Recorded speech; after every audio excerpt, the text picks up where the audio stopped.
Doctors kitchen and ব্লগসের আজকের পর্বে আপনাদের সবাইকে স্বাগত জানাচ্ছি। আপনাদের সাথে আছি আমি অধ্যাপক ডক্টর নাজনীন নাহার, ক্যান্সার রোগ নির্ণয় বিশেষজ্ঞ। তো বন্ধুরা, আশা করি আপনারা সবাই খুব খুব ভালো আছেন। তো আজকে আমার হাজবেন্ড হাসান তারিক চৌধুরী তার নিজের মতো করে একটি খাসির মাংসের রেসিপি আমাদেরকে খাওয়াবে। তো আমি আবার প্ল্যান করলাম যে বাসার ম্যানেজার আছে, তারপরে সিকিউরিটি গার্ড এবং ক্লিনার, তিনজন আছে ওরা বর্তমানে।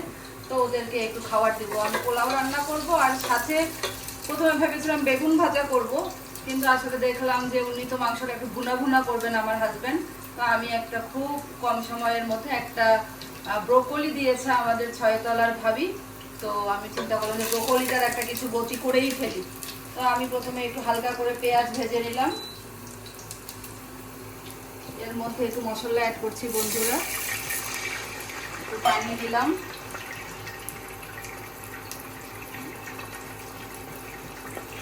একটু সামান্য আদা বাটা,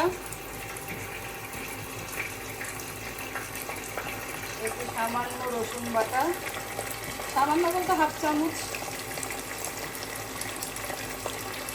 3টে শুকনা মরিচ। এই হচ্ছে এখন বর্তমানের অবস্থা। আর এখানে আমি একটু ঘি দিয়ে দেবো বন্ধুরা, তারপরে আর আমি বাগার দিব না, একবারই করে ফেলছি।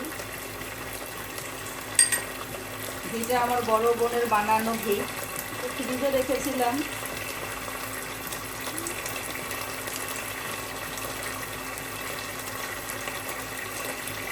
আমি একটু মুগ ডাল হালকা করে ভেজে সিদ্ধ করে নিয়েছি। সিদ্ধটা অবশ্য হাফ করেছি, আমি এখানে সেটা দিয়ে দিচ্ছি।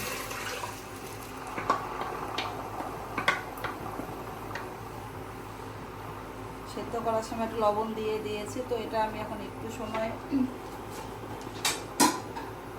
এখানে একটু হলুদ দিয়ে দেই। আপনার ভাইয়া আবার নামাজে যাবে, গোসলে ঢুকেছে। আমি রান্না করে পোলাও দমে দিয়ে গোসলে যাব, তারপরে নামাজ পড়বো ইনশাল্লাহ। আপনাদের সবার জন্য দোয়া করব, আমার জন্য আপনারা দোয়া করবেন। তো এটা আস্তে আস্তে সিদ্ধ হবে। সিদ্ধ হওয়ার পরে টুইস্ট পরে দেখাচ্ছি। আপাতত বাই। তো বন্ধুরা, আমার ডালটা প্রায় 90% সিদ্ধ হয়ে এসেছে। সামান্য আর একটু পানি দিচ্ছি।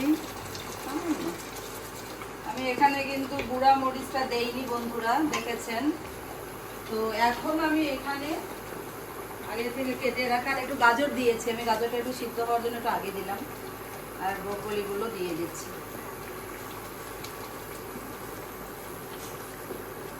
দিয়ে আমি এখানে একটু গরম পানি অ্যাড করব।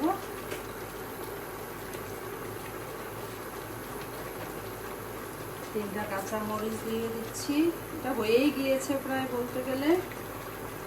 একটু তেজপাতা দিই, 2-3টা তেজপাতা,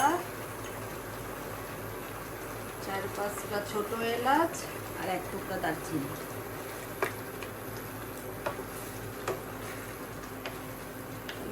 একটু বলক উঠলে আমি আবার এইদিকে আপনি গোসল করতে করতে আর একটা ছোট রেসিপি করে ফেললাম গো। হ্যাঁ, এটা একদম গরম পানি, মানে খাবার পানিটা জাস্ট গরম করে নিয়েছি, খুব বেশি হবে না। আদম ব্যাপারী আমাকে ভিডিওতে হেল্প করছে। কালারটা একটু দেখা কাছ থেকে, কালারটা কি আসলো দেখছিস? দেখে মনে হচ্ছিল এত সুন্দর কালার হবে। এটা হচ্ছে বলতে পারেন ব্রোকলির ডালনা। তো এটা হয়ে যাক বন্ধুরা, জাস্ট আমি লবণটা চেক করছি। লবণ সামান্য একটু লাগবে, খুব বেশি না। এই ব্রোকলি কি ওই ইয়াদের রুমাইসাদের বাগানে? রুমাইসা তো নিজেই আসছে। রুমাইসাকে বলো। ও রুমাইসা বেবি, থ্যাংক ইউ সোনা পাখি, তুমি বাসায় এসেছো এবং আমাদেরকে এত সুন্দর একটা ব্রোকলি এবং ফুলকপি দিয়েছো। থ্যাংক ইউ সো মাচ লক্ষ্মী সোনা। তো বন্ধুরা, হ্যাঁ, আর রুমাইসাকে তো পাঠিয়েছে কে আমরা ভালোভাবেই জানি। তো রুমাইসার মাকেও অসংখ্য ধন্যবাদ যে খেয়াল করে করে এই জিনিসগুলো পাঠাবে। মানে উপহার পেতেই থাকি পেতেই থাকি, কি আর বলবো, কতটুকু যে আমি করতে পারি আমি জানি না, কিন্তু সবাই মিলে আমার জন্য এখানে যা করে ফ্যামিলির চেয়েও মনে হয় যে অনেক সময় বেশি বড় হয়ে গিয়েছে তারা। তো বন্ধুরা এটা একটু হোক, এরপরে আমি একদম শেষে ধনেপাতা দেব। তো বন্ধুরা দেখুন আমার তরকারির কালারটা দেখা, মানে এত সুন্দর একটা হেলদি তরকারি হয়েছে। আমি মটরশুঁটি একটু ভেজে রেখেছিলাম আগে থেকেই, হালকা তেলে একটু রেখে দিচ্ছি, পোলাওয়ে দিব, আর একটু এখানে জাস্ট ছিটিয়ে দিলাম। রান্না একেবারেই ডান। ধনেপাতা দিব,